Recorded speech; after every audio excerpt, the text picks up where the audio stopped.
വാഴയില കിട്ടാനില്ല. സാരമില്ല, പേപ്പർ വാഴയിലയുണ്ട്. ഒരു പേപ്പറിൻ്റെ മുകളിലേക്ക് അതങ്ങ് നിവർത്തി വെച്ചു. ആദ്യം തന്നെ നല്ല മട്ടയിൽ ചോറിന് ചെറിയ ചൂടുണ്ട്. ചോറിൻ്റെ സൈഡിലേക്ക് ഒരു തേങ്ങാ ചമ്മന്തി, തേങ്ങയും ചുവന്നുള്ളിയും ഇഞ്ചിയും ഒക്കെ കൂടി അരച്ച് ഒരു ചെറിയ ഉരുളയാക്കി വെച്ചു. അതിൻ്റെ എരിവ് ഓർക്കുമ്പോൾ തന്നെ വായിൽ വെള്ളമൂറും. പച്ചക്കറിയായിട്ട് ഒരല്പം ചീരത്തോരൻ.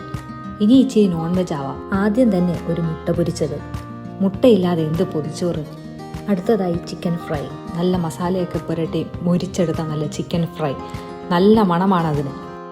പിന്നെ ചമ്മന്തിപ്പൊടി. പിന്നെ പുളിക്ക് വേണ്ടി ഒരു ഇച്ചിരി മാങ്ങാച്ചാറും ഒരു മൂലയിൽ വെച്ചു. ഇനി ഇല മടക്കാം. നന്നായി മുറുക്കെ കെട്ടി പേപ്പറിൽ പൊതിഞ്ഞു വെച്ചു.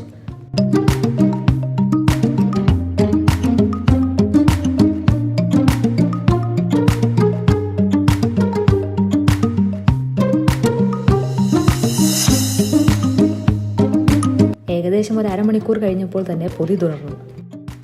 എന്നാ ഒരു മണവാ! എല്ലാ കറികളുടെയും കൂടി ആ ചെറു ചൂടിലിരുന്നിട്ട് നല്ല ഒരു മണം. ആ മണം അടിച്ചപ്പോൾ തന്നെ വായിൽ കപ്പലോടിക്കാനുള്ള വെള്ളമായി. അങ്ങനെ എല്ലാ കറികളും കൂട്ടി ഒരു പിടി. അങ്ങനെ ഊണ് കഴിച്ചു കഴിഞ്ഞു. മനസ്സും നിറഞ്ഞു, വയറും നിറഞ്ഞു.